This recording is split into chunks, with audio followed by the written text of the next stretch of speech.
بالله من الشيطان الرجيم بسم الله الرحمن الرحيم الحمد لله رب العالمين الحمد لله رب العالمين الرحمن الرحيم الرحمن الرحيم مالك يوم الدين مالك يوم الدين إياك نعبد وإياك نستعين إياك نعبد وإياك نستعين اللهم صل اللهم صل على سيدنا محمد على سيدنا محمد وعلى آله وعلى آله وأصحابه وأصحابه وسلم وسلم اللهم صل اللهم صل على سيدنا محمد على سيدنا محمد وعلى آله وعلى آله وأصحابه وأصحابه وسلم وسلم اللهم صل اللهم صل على سيدنا محمد على سيدنا محمد وعلى آله وعلى آله وأصحابه وأصحابه وسلم وسلم آمين آمين adúpẹ́ fọ́lọ́run الحمد لله kí ọlọ́run wọlá ọpẹ́ lọ́dọ̀ ọlọ́run bó ti tó fi bẹ̀rẹ̀ Al-Qur'an pé yẹn ló tún wá béèrè lọ́dọ̀ àwa ẹrú sìn rẹ̀ pé ká máa fi dúpẹ́ fún gbogbo ìgbà pẹ̀lú ká máa sọ pé alhamdulilayi ọlọ́run ọwọ́lọ́ba àná ìwọlọ́bọ òní ìwọlọ́bọ ọ̀la ìwọlọ́ba láéláé wọlá agbára rẹ ògo rẹ àánú rẹ tó fi ṣẹ́ wa kùdò ní èyí tá a ṣe ló tá a bẹ̀rẹ̀ lónìí náà a dúpẹ́ fún ẹ pé o tún ní ká dùn ní ọlọ́run sílẹ̀ ìlọ́pẹ́ náà lọ́wọ́ wa wọlá agbára rẹ yẹn ọlọ́run jáṣọ pọ̀lọpọ̀ ẹ̀ láyé wọlá la ilaha illallah wọlá muhammadu rasulullah musiba pọ̀nta gan ó pọ̀nta gan ó pọ̀ ọlọ́run àfiṣọ́ rẹ̀ ṣọ́ wa ọlọ́run dáàbò rẹ̀ bò wá ọlọ́run ṣàánú wa ọlọ́run mójútó wa ọlọ́run káànú rẹ̀ kú lára wa o la ilaha illallah ala muhammadu rasulullah àtàwọn àti gbogbo mọ̀lẹ́bí wa àtàwọn àti gbogbo olólùfẹ́ wa àtàwọn àti gbogbo èèyàn wa àtàwọn àti gbogbo ìjọ wa gbogbo ẹni tí bá ń fẹ́ràn ọlọ́run bá a fẹ́ràn ẹni tá a náà bá ń fẹ́ràn ọlọ́run bá a fẹ́ràn gbogbo ibi tá a bá dájú kó ká pàdé àná ọlọ́run ìjọba kẹ́yìn sí kọ́lọ́n bá kẹ́yìn síbẹ̀ ìjọba dáwọ́lé ọlọ́run yóò yọrí sí dáadáa ọlá àánú ọlọ́run ọlá títóbi ọlọ́run ọlá wíwúlò ìṣe ọlọ́run ọlá ìní tẹ́ àìní tí la hawla wala quwwata illa billahi kíkalẹ̀ gbogbo àwọn àgbàlagbà ní ìkàlẹ̀ tí ẹ wá ń pàdé Al-Qur'an tẹ́ ń pa Al-Qur'an lé ẹ̀ ń pàdé Muhammad ordinarily this is not the time for lecture but tí o bá sí pé ìfẹ́ ọlọ́run ìmánì bẹ̀ lọ́kàn yẹn kódà kó jẹ́ pé ẹnu náà yàrá yẹn ni wọ́n ti ń ṣe èèyàn níjáde bọ̀tọ̀ ọlọ́run wá ní pé ẹ̀pọ́n Al-Qur'an lé dọ́là wa kọ́ ẹ̀pọ́n Al-Qur'an lé ni ọlọ́run wọlé apẹ́ ẹ̀pọ́n Al-Qur'an lé ẹ̀pọ́n Ìsìlámù lé ẹ̀pọ́n àdé Muhammad lé ọlọ́run bá kún yín lé. amina. aṣọ ẹ̀tẹ́ ọ̀rọ̀ ẹ̀tẹ́ ọlọ́mọdé yóò tọ́ sí yín láéláé. ìrìn ẹ̀tẹ́ ọlọ́mọdé yóò tọ́ sí yín láéláé. ìwà ẹ̀tẹ́ ọlọ́mọdé yóò tọ́ sí yín láéláé. bá a ti ń jọ péjọ gbogbo bí tábà gbé àṣìlọ náà ni ọlọ́run jẹ́ àṣe pẹ́. ọlọ́run jẹ́ kábàámbí tó ti lérè ni. ó dà pọ̀ mọ́ta àwọn ẹni rè. ó ṣàánà lẹ́ni rè o. la ilaha illallah. wala Muhammadu rasulullah lónìí àsìkò lọ díẹ̀ ṣùgbọ́n ẹjẹ́ àjọ gbọ́ ọ̀rọ̀ díẹ̀ tọ́lọ́ bá ní ká sọ. a'udhu billahi minash shaitanir rajim bismillahir rahmanir rahim. ẹ dákun inshallah tó bá fi di next month ní ti bọ́ sínú Ramadan àbí tábà ti gbé lẹ́tọ̀ ẹ̀dá kan já máa mú Kùránì dání. ọ̀ṣọ́ ni fún wa táyé pé àwọn ẹlẹ́sìn kejì wa ni wọ́n di kódà omi ẹ̀ rí pé èyí tó jogún àtúnra ti àákú méjì àbí mẹ́ta dání báyìí ó tún kó ó tún kò láwọn ọmọ lọ́wọ́. iyì ni fún àwa kì í ṣe pé Kùránì iyì ni ààbò tiẹ̀ tún ni ààbò ni kúnyàn gbé Kùránì dání. naam Suratul Isra. أعوذ بالله من الشيطان الرجيم بسم الله الرحمن الرحيم. ìdílé kọ́kọ́ lọ gbogbo dáná ni pé Kùránì ti wà nù fóònù ó ti wà nù fóònù. Allahu Akbar.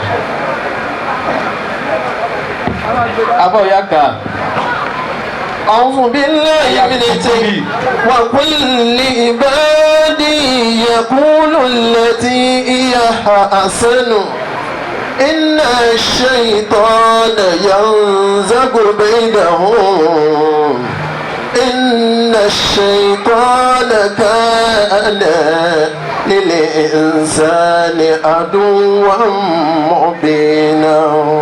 Ọlọ́run ó ṣe àìṣàánú wa o àti bọ́ sínú àsìkò wàhálà àsìkò fìtínà àsìkò àgbákòláwà. Ọlọ́run ní wàkúlì ìbáàdí tàbí kìí bọ̀ wàkúlì ìbáàdí wa ní Muhammad ọ̀rọ̀ yẹn débi pé Ọlọ́run ní láti fi kúlì. When the message is so important, Allah will now lakọ́nà rasul bíkọ́lì yìí kúl lahum. Tọ́rọ̀ yẹn bá ti ga gan tó bá ti ga gan lówó Quran bí ń kà fún wa náà ni èyí tó bá tún wá fi kúlì sí ó ti lágbára nínú ó ti ní agbára nínú yẹn náà kúl. wa kulli ibadi yaqulu allati hiya ahsan.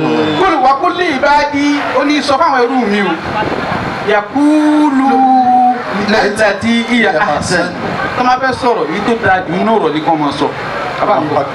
ahasanu superlative ni o sí gàtúlẹ̀ ló ń bá a la gàdá èyí tó dáa jù kì í ṣe pé èyí tó dáa lásán èyí tó dáa jù. wakuli ibadi yakuluna abawi. wakuli ibadi yakulu allati hiya ahsan. àwọn ẹrú mi ẹni kọ́ máa sọ dáadáa ẹ máa tó jẹ́ kí n ṣe tìláwà mú káyà ìmúdàwọ̀ láti fi ṣe wá sí.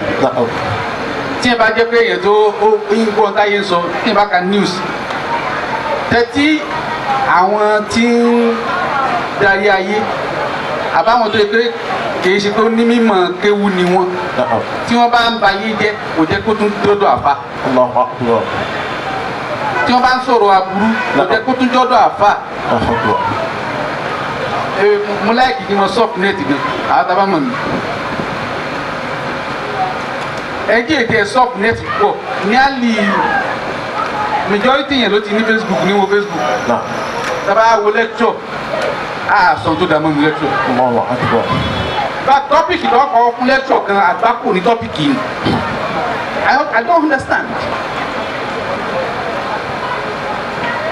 I don't understand. Bí ìyẹn náà bẹ ṣe lecture ìfẹ́ máa sọ àwọn tọ́pìkì ó tí wọ́n máa akúlì ibadi yaqulu allati hiya ahsan.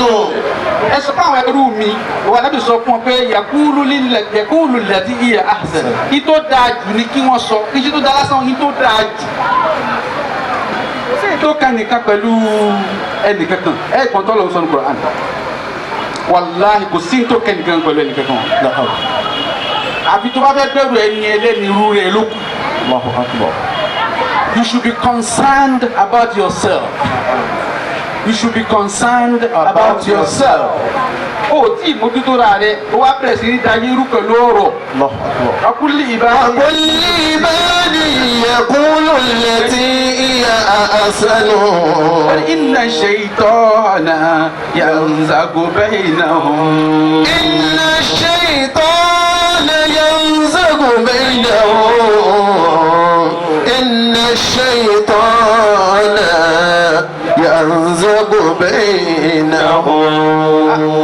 Ní ọ̀pọ̀ lọ́pọ̀ pé Ọlọ́run ti ríran kì í fojú ọwọ́ tó dá wa aláyé alábùmọ́ni kàlákà ó ti mọ tó dá.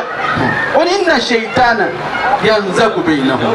Ó ní shaitan yanzagu yóò sow discord yóò sow enmity yóò sow disagreement dissension. Allahu akbar. àìní gbọ́dọ̀ ẹni yé kẹ́ máa bára yín jà oníṣètá ni ó gbìn sáà ní. Allahu akbar. Inna shaytana yanzagu baynahum. Mùsùlùmí àni mùsùlùmí ẹ̀sìn ayọ̀ kan ni ẹ̀dá kù lónìí sí lóòótọ́ sí ayọ̀ kan ní báyìí. Ẹ̀dá pé lábẹ́ akíṣe mùsùlùmí àṣìlọ́kìrù tó ti pín mọ́ṣọ́ mélòó ló ti wá pín sí báyìí sí. Allahu akbar. The division is innumerable. Ọlọ́run kan ní wọ́n sọ pé Ọlọ́run ọ̀tọ̀ ni la ilaha illallah. inna shaytana yanzagu bainahum. inna shaytana yanzagu bainahum. Ṣètánì ó dá wàhálà lẹ̀ tán òfin ní kóra wọn yé tán mọ̀ fi ta kóra wọn. Nazagu, dissension, enmity, disagreement, discord. Àgbákò ni ó kó sí wọn láàrin tẹ́ pé ọ̀hún ní kóra wọn yé mọ́ tẹ́ pé ọmọ ìyá kó sì máa takò ọmọ ìyá inú ẹ̀sìn. A máa lera wa àdàbíyà ni mẹrikasi ni yìí ó lọ rẹpẹtẹ a lera wọn Sunni ni Shia ni Sufi ni Salafi ni Siro Salafi ni ẹ wo discord dáhùn ló ṣe o a ti gbàlá yìí. Inna shaytana yanzagu bainahum. inna shaytana yanzagu bainahum. inna shaytana yanzagu bainahum. Ramadan ní sí ń bọ̀ yìí ṣé àwọn tá ìdá tó sọnù Ramadan náà ni. Tí àwọn ọ̀rẹ́ tó tó sọnù Ramadan náà ni. Àìtọ́ tí mo ń ṣe kí nìyẹn ni pé kí yẹn kàn mọ́ ọmọ kọ́yà pé ìfẹ́ sọ àwọn tọ́pìkì yẹn bọ́ ẹ jẹ́ kí ká lè mọ gravity ẹ̀ ẹ kàn pé ṣé Adam olórí ibu ni ṣé Kamal oníjìbìtì ni tọ́pìkì wáàsì. Yẹn ni ẹ wá wà fún àwọn àfa ẹlẹ́bọ kò lè papọ̀ ìṣẹ́dá kí yẹn jẹ́ ẹlẹ́bọ àbí kó jẹ́ àfa ẹlẹ́bọ bá wò kó jọra wọn kò match ó mú kan kí ẹ wá wọ ẹlẹ́bọ àlẹ́ wọn sáà dẹ̀ ẹ wá wà bá ẹ tá a bá ṣe ń tó dà tó wá sọ ń tó dà kó wá pè láàfẹ́ ẹlẹ́bọ these are the topics àwọn arídìkù ara wa àwọn tí ì ṣe mùsùlùmí wọn fi wá ṣe yẹ̀yẹ́ ẹ tó bá mọ àwọn trend àwọn kìnìyàn tó bá ń wò lọ báyìí ẹ rí èyí tí ń sọ yìí ká lè ignore wọn ni o ibi tí mo fẹ́ dìgínì yẹn sí náà nìyẹn ká lè ignore wọn ká lè face nítorí ká face nítorí wọ́n fún wa ní under divert attention wa kó omi tá a wá ṣe láyé gan under divert attention wa ká fi wọ́n lẹ̀ wọ́n wá pa àwọn tọ́pìkì yẹn lọ tẹ́ bá wo comments lọ́mú comments abẹ́ ẹ wà ní Christian jùlọ sọ pé ó ní aṣọ fún yìí ẹ wá gba Jésù lọ́lọ́run àti olùgbàlà yìí. That is the problem. Washing our dirty linen in the public. inna shaytana yanzagu bainahum. Mùsùlùmí wá ń gbógun ti mùsùlùmí ju bí ó ṣe gbógun ti kèfèrí lọ. Kódà yóò tún wá mú kèfèrí ní aláì lọ́ọ̀rẹ̀ láti fi bá mùsùlùmí jà. Islam náà sì ní. Àbí nǹkan mi. Atrocities pọ̀ lọ́dọ̀ àwọn lọ́dọ̀ lẹ́yìn pé àṣà àbálẹ̀ mi náà lọ́dọ̀ àwọn scholars atrocities pọ̀. No, you only dispute yẹn. You only dispute it. But that's not the corrective method and Muhammad. sallallahu alayhi wa sallam. Alẹ́ ní corrective method tí wọ́n fi ń correct nǹkan one bẹ́ẹ̀ kọ́ ní tẹ̀ lọ. But kí ni yẹn bẹ́ẹ̀ nǹkan tí ó fi jẹ́ pé kò dáa káfà máa ṣe àwọn atrocities ni pé irú tó ṣẹlẹ̀ yìí ni ó ṣẹlẹ̀. Torí tí wọ́n expect lọ́dọ̀ àfáà ni pé kọ́ mọ̀ bá dàgbàdàgbà lédè lọ́dọ̀ ẹ̀ tó má ti wá rí yóò pé yé orí ibú ni. Ó jọ bẹ́ẹ̀ tó tọ̀ ṣùgbọ́n wù nínú ẹ̀dá ló sọ pé ẹ̀dá sóhun dà ní. Ló fi jẹ́ pé tó bá fẹ́ correct kìíní yẹn ó kàn ṣe wá sí ni you don't need to mention a name. Ọlọ́run ò fẹ́ nǹkan báyìí Ọlọ́run ò fẹ́ nǹkan báyìí ìjìyà báyìí ló wà fún nǹkan báyìí. Ẹ dákun tó rọ lọ́hùn láti jọ́ tí wọ́n láyé ti ṣẹlẹ̀ àwa tá à ń takora wa èèyàn mélòó la ti inú kápẹ́ wọn nu gúrúùpù kan tí ń takò ẹnìkan àwọn tí ń takò yẹn mélòó ni wọn ló ti wá padà gba tèmi ọ̀tá yẹn ń pọ̀ sí ni but that is not the way to correct them. That's not the way. We are losing the grip of the world. Ayé ń bọ́ lọ́wọ́ mùsùlùmí a sì ń ṣe rádaràda. Àlìkámọ̀ kan ní sọ ọ̀sán àlìkámọ̀ lọ́wọ́ wa tẹ́lẹ̀. Ayé tajọ wá jà fún bíi ti ẹgẹ́tẹ̀ tajọ wá nẹ́jẹ̀ ń bì ó ti ń bọ́ mọ́ a lọ́wọ́ a sì we are stupid. Ṣé ti ń bọ́ làbútí bọ́? Ibo ni kí ló wà láyé lónìí tán ni mùsùlùmí ló ń lìdè? àríyànrò Allahu Akbar. sequence dẹ̀ ni Rabbana atina fid dunya hasanatan yìí ló kọ́ ṣáájú wa fil akhirati hasanatan kótó kọ́tà kíámà. We are not concerned about that. Ládàrájà alámà bá kiri inna shaytana yanzagu bayna inna shaytana kana lil insani aduwwan mubina. Inna shaytana kana lil insani aduwwan mubina. Kò bá sí kíyàn pé mùsùlùmí ní kèfèrí ẹ ti máa ń kírun kò pọ̀ sí. Yàtọ̀ sí àwọn àdìsí tá a lọ pé la takfuru ahlal qibla. Ẹ má pèlú kèfèrí ẹ ti máa ń tọ́jú sí kíbla àti máa ń kírun. Àdìsí yẹn pọ̀ lóríṣiríṣi. Wọ́n ká gbọ́ àdìsí méjì látọ̀dọ̀ ní Muhammad. Sallallahu alayhi wa sallam. Nípa ntá àbí lè gbèyàn ní kèfèrí. Ànábì alákọ̀ọ́kọ́ ni pé man sa'atihu sayyi'atuhu wa sarratihu hasanatuhu fa zalikal mu'minu. Allahu Akbar. Ẹ tó ayé pé iṣẹ́ aburú rẹ̀ ó dùn òun náà kò tẹ́ lọ́rùn. Iṣẹ́ dáadáa tí ń ṣe ó dùn mọ́ pé àmúríṣẹ́ rẹ̀ ṣe. Ànábì ni múmi nínú. Kí lóò ànábì sọ̀rọ̀? Ẹ̀rí ọkàn. Àṣẹ ẹ̀rí ọkàn. Ẹ tó bá lé ẹ̀rí ọkàn mùsùlùmí ni. Allahu Akbar. Mùmínì ni. Ẹ tó bá ti lẹ́rìí ọkàn. Lẹ́rìí ọkàn ń jà pé kí ló ṣe léyìí fún. Allahu Akbar. Fi ohun àtọ́lọ́hún lẹ̀ ó ti tán. Ìrọ̀kọ́ ló máa point fingers. Ànábì ò point fingers rẹ̀. So point ní wíwá pé ìwọ. Wọ́n ní láyé gbogbo òfin tó wá ìjàlè ìṣìnà mutí ṣèkínní kankan ní táìmù Ànábì náà ni wọ́n ti commit àwọn errors yẹn ní òfin fi dé ní Kùránì fi sọ̀kalẹ̀ ìlànà ìsìnkú jáde ok àwọn sàbí kan àdé pé Puritans ni wọ́n lò àwọn náà pé gbígbé àwọn ẹmẹ́jẹ̀ kò ń sàbí àwọn àlùmọ̀ Ànábì kan wà ń bẹ̀ wọ́n pé wọ́n rí àwọn àti Puritans wọ́n wà lọ́ba Ànábì pé ẹ̀sà kìíní ọmọ kìíní ó ṣe nǹkan báyìí kìíní ọmọ kìíní ó ṣe nǹkan báyìí kìíní ọmọ kìíní ó ṣe nǹkan báyìí wọ́n ti máa ń sọ nínú mo ti gbọ́ káàní mi tó sọ pé no kìíní mo ti lágbára Alayhi wa sallam. mo ti gbọ́ ó kàn jọ kàn ní wọ́n á kó bá ju wá pọ̀ jù wọ́n ló kírun tó báyìí ọ̀sán àdàlù mẹ́mbà ó wà kún mẹ́mbà ó ní láyé yìí ẹnìkan kan ní yóò tó gbọdọ̀ wá fẹjọ́ ẹnìkan sùn nínú olówó mi kì í máa jáde sáwọn àlùmọ̀ mi kí inú mi mọ́ sí gbogbo gbogbo ìgbóyin lẹ́dà Allahu Akbar. ẹ wà Sallallahu alayhi wa sallam. ẹni tí ó ní proximity tó tóbi jù ní ẹgbẹ̀rún ọlọ́run Sallallahu wọn bá nà tiwa tá àti ẹ̀nà bí tá a wà. Inna shaytana kana linsani aduwwan mubina. ayé Nabi sallallahu alayhi wa sallam. Sallallahu alayhi wa sallam. ọmọ gbọ́ àdìsí yìí ní àdìsí tí wọ́n dùn mọ́ mi ní púpọ̀ wọ́n ní salasun man kunna fihi wajada bi inna alawatul iman nǹkan mẹ́ta ẹni tí mẹ́ta yìí bá ti wà lọ́kàn adùn yìí má ní bẹ́ẹ̀ nígbà yà rẹ̀ an yakuna Allah wa rasuluhu wahab ilayhi mimma siwahuma pé ó fẹ́ràn Ọlọ́run àtàlẹ́bí ju gbogbo nǹkan yòókù lọ.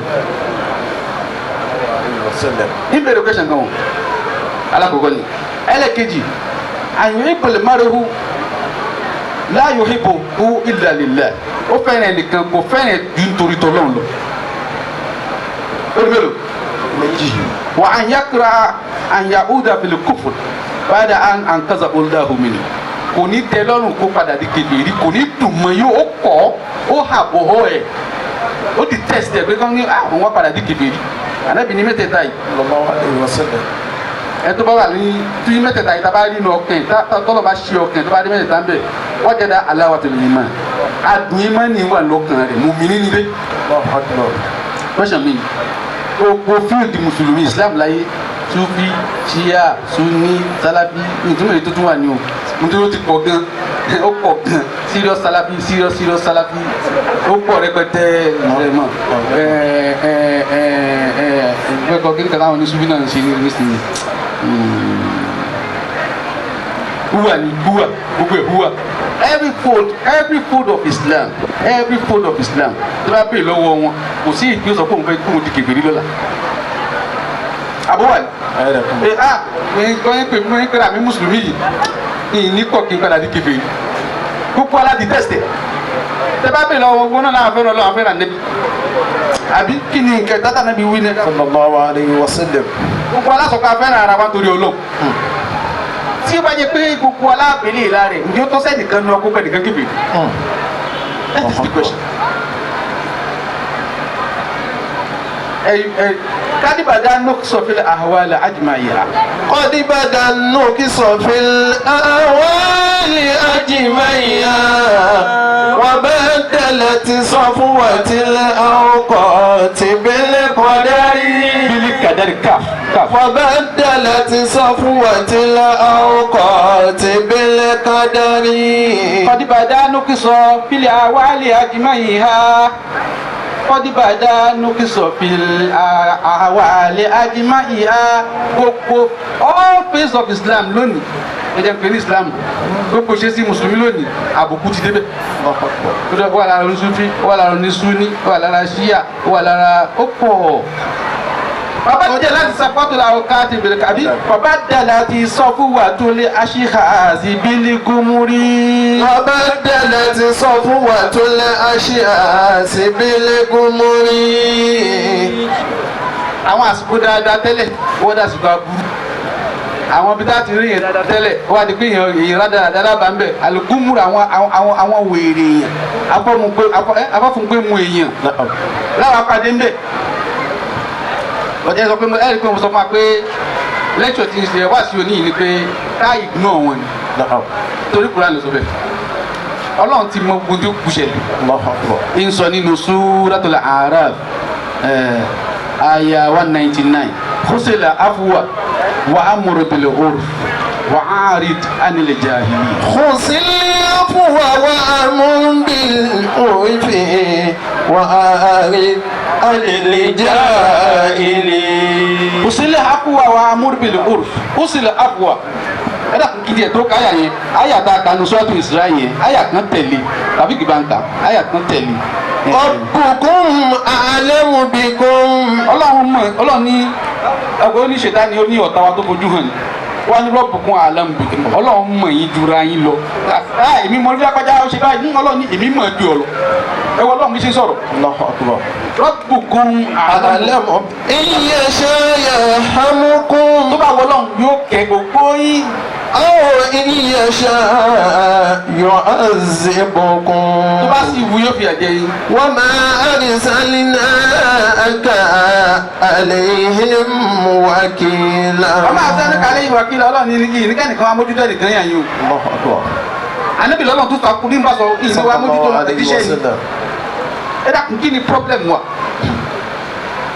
wa ma arsalnaka alayhim wakila. Wa ma arsalnaka alayhim wakila.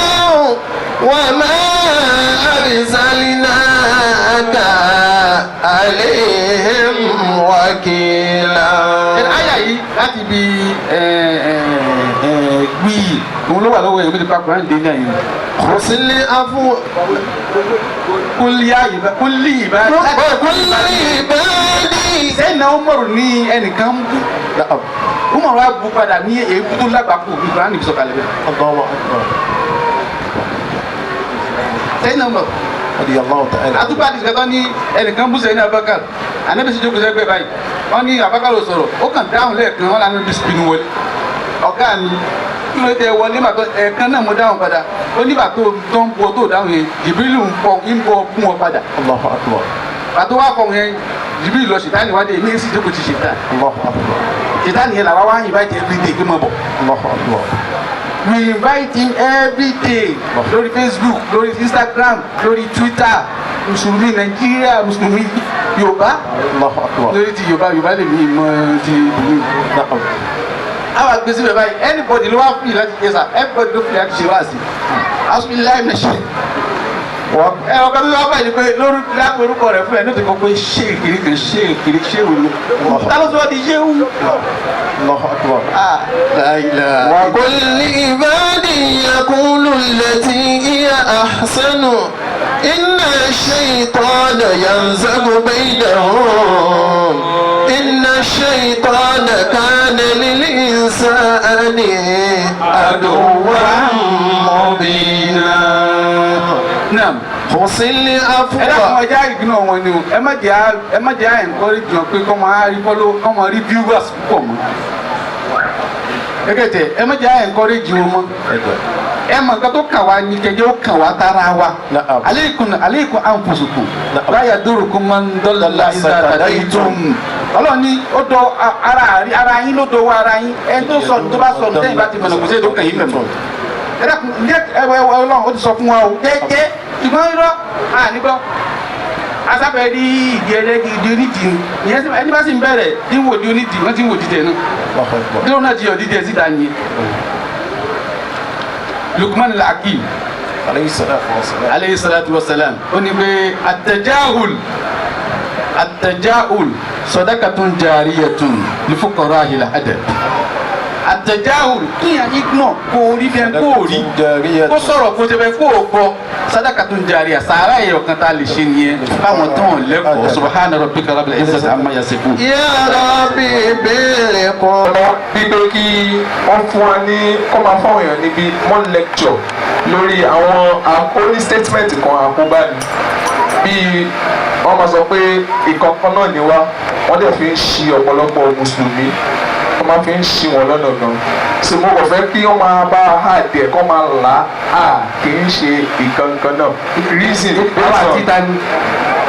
àwọn kìrìtẹ́nì okay. based on experience so nígbà alahajà ṣùgbà tí mo á gba Islam ìdùnnú ni mo fi débẹ̀ nígbà àti gbààwẹ̀ inú mi dùn gan pé mo ti dá Islam ìgbà tí mo á débẹ̀ wá ní Jésù ti ṣe and ìgbà tó máa bẹ̀rẹ̀ ohun tó fi bẹ̀rẹ̀ ni pé ìkọ̀ọ̀kan náà ni wa díẹ̀ tí a fi sọnù so ohun tí èmi fẹ́ sọ ní salamu alaykum wa rahmatulahi. aleykum salaam wa rahmatulahi wa barakatuh. bẹ́ẹ̀ bẹ́ẹ̀ ni pé for example ẹ tí o máa mọ Quran ká tó lè máa ka Quran Yorùbá láti prayer. ẹ tí o bá mọ ké o Quran tó lè máa ka Yorùbá Quran láti prayer. ó ṣe yẹn pé ìkankan náà ẹ̀rì kan sáré bèèrè pé àwa àti tani. àyà kan sọ pé lakum dinukum waliya din ẹ̀sìn yìí ti ní tiwa náà tiwa bọ́tí bí ẹ̀sìn nìkan ló ti mọ we are brothers in humanity.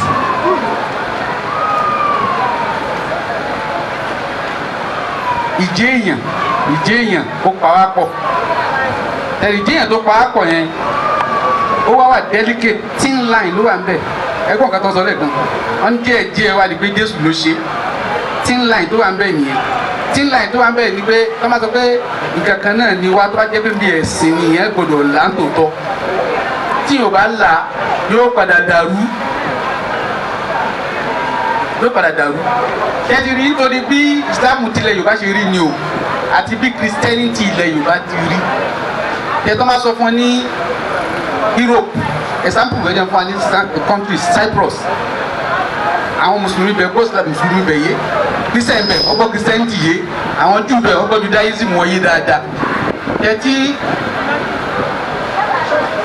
ọ lè pàdé àwọn lọ́nà báyìí tí mùsùlùmí á gbé salamu aleykum ẹgẹtẹ yahudi ní salum ẹgẹtẹ christian ní peace they are saying the same thing in different ways the bá sọ wọn pé we are brothers in monotheism.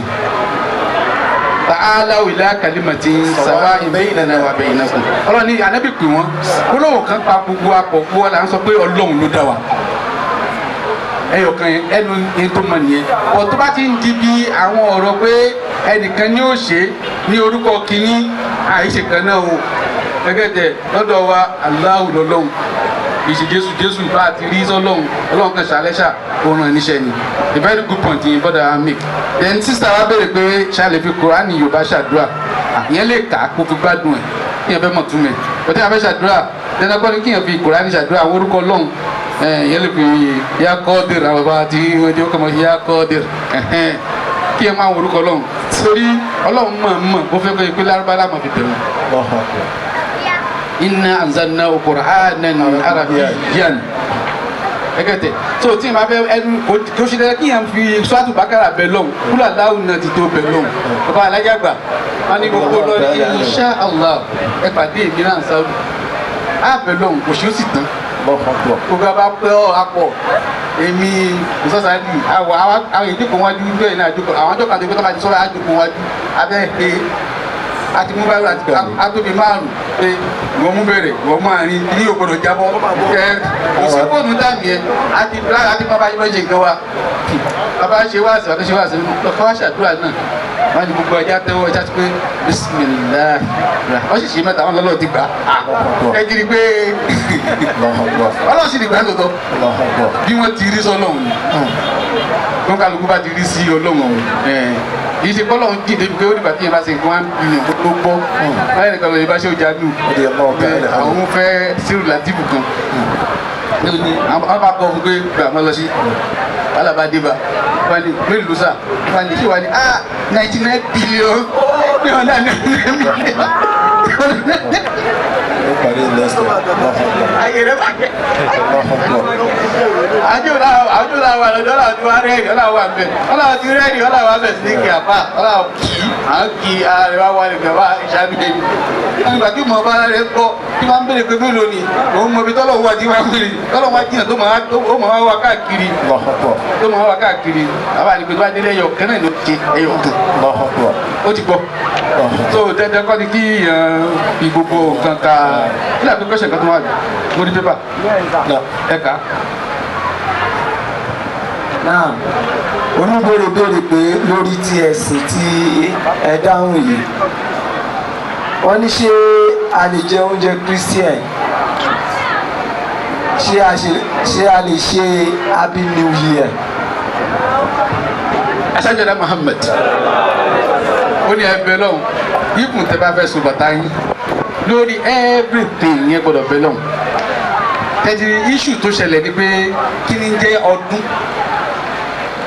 nǹkan tí ń jẹ́ ọdún ikhtilafu layli wan nahar òun ni the going forth and coming of night and days and light dark and light àbí ọ̀sán àti òru lílọ tó òru bá lọ tọ̀sán wá nǹkan tí ń jọ́dún nù wọ́n wá ń ka ọ̀kan pẹ̀lú òṣùpá tí wọ́n ń tàn lóru wọ́n ń kà kan pẹ̀lú oòrùn tí wọ́n ń méjèèjì lọ́lọ́run kà lóko rà inú suratul Kahf walabisu fi kahfihim salasa mi'ata sinin wasdadu tis'an ọlọ́run ní wọ́n sùn ní Kahf fún 300 years ó tún wá lé 9 nítorí pé every 100 years nínú Gregorian calendar 101 ní lunar calendar. ẹgẹjẹ ló fi jẹ́ pé wá ní 3 years jàre yóò lé ní lunar calendar lórí pé ó lò 300 years ó wá ní wàsídàádù tísà nínú òǹkà míì 309 òǹkà kan 300 òǹkà kan 309 ọlọ́run recognize méjèèjì nìyẹn nǹkan tó kàn ṣẹlẹ̀ ni pé àìmọ̀kan ó dà wá láàmú pọ̀.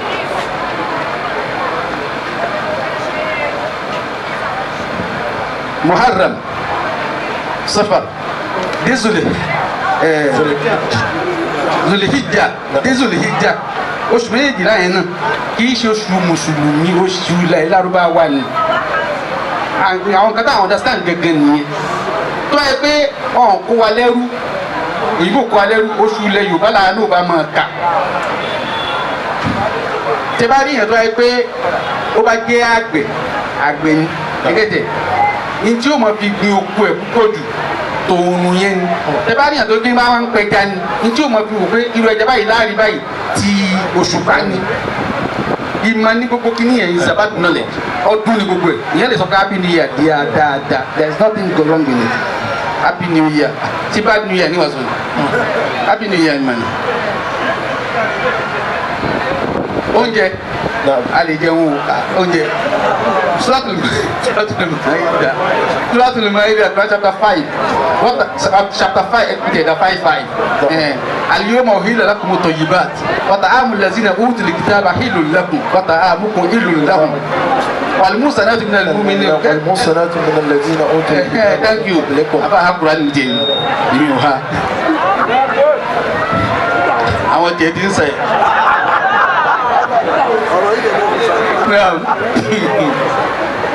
náà yẹn lè jẹ́ nínú sọ́ra ayat mo kà ń sèyàn pé ọlọ́run lónìí mo sọ lẹ́tọ̀ fún yín oúnjẹ àwọn tí wọ́n gba tírà àti oúnjẹ tí yín náà kó jẹ́ ẹ̀tọ́ fún wọn. question tó máa ń brace ni pé báyà kó jẹ tó ń kàn sí nínú ilé lásán pé kì í ṣe oúnjẹ ọdún gẹ́gẹ́ lọ́rùn rivers. ẹni tó bá sọ pé bẹ́ẹ̀ bọ́ kó mọ̀ bọ̀ oúnjẹ ọdún gẹ́gẹ́ nítorí Suratul Maida sura ọdún ni feast ni.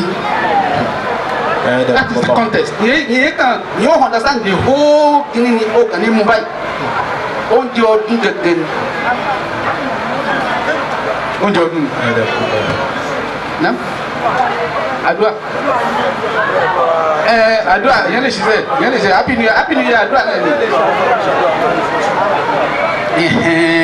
Ara àwọn aburú tí adàǹkanrú púpọ̀ jù sí ni yẹn lè ṣàdúrà kódà yẹn lè péjọ but kí a sọ pé cross over káwá àtàṣì kìíní kan mọ bẹ́ẹ̀ pé àgbákò kan ni tí yóò bá ṣe aburú nìyí tọ́ ìrùkún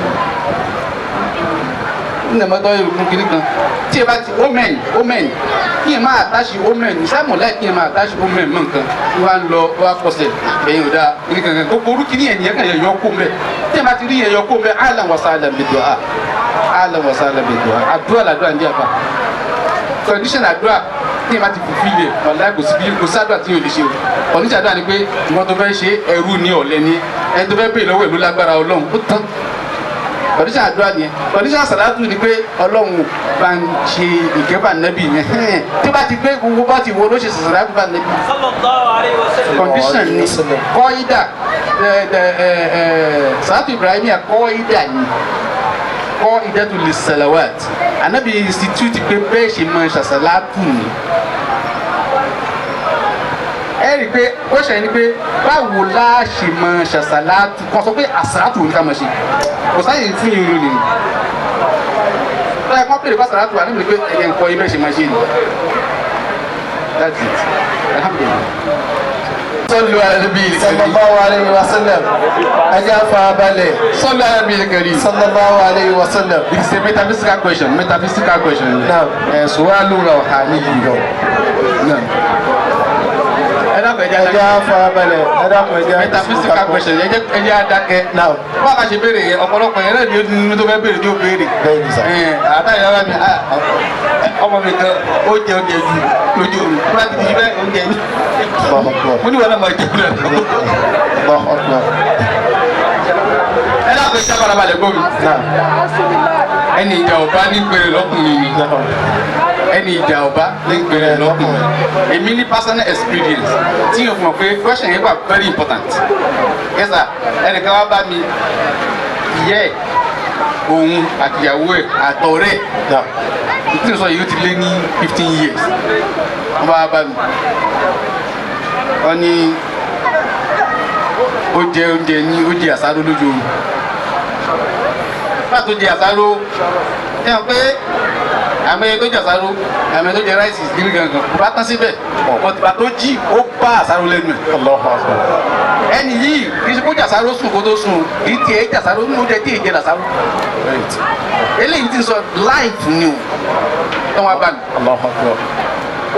Ọkùnrin látàrí oúnjẹ lójú oorun ó sì jí ó bá mọ́ sẹ́ẹ̀lì ọ̀fàsáró ó náà ọ́ tún sí lọ́nà gbé ọsọ́dọ̀. Ọ̀ ká kún gbà tó ti jọ́ kejì ó wá lálàá pé ajá ń léwu. Wọn àkájá yẹn máa ń fà á wọn ajá yẹn ba ajá dì mọ́ wọn á nara wọn gba lẹ́sẹ̀ ajá náà fẹ́ bọ́ aṣọ jẹ ní ká ó dó sọ̀. Gbà tó jí ó tún bá àwọn ajá lórí bẹ́ẹ̀dì. Wallahi lazim. Wallahi lazim.